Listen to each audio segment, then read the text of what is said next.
ChatGPT is one of the most trending topics right now.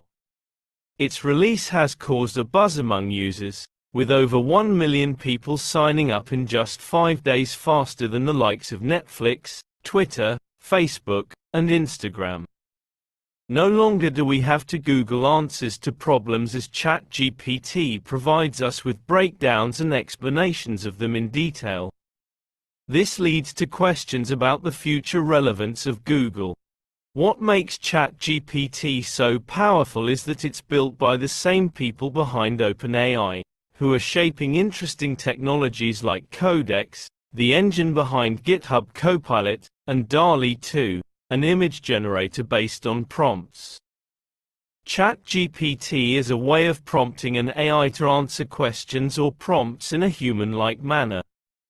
It's so powerful that organizations like Stack Overflow have banned it, as they want to maintain a level of trust in their systems.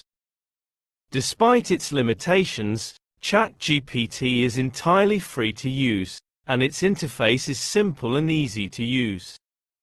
The AI can even remember what a user said in a conversation and provide follow-up corrections.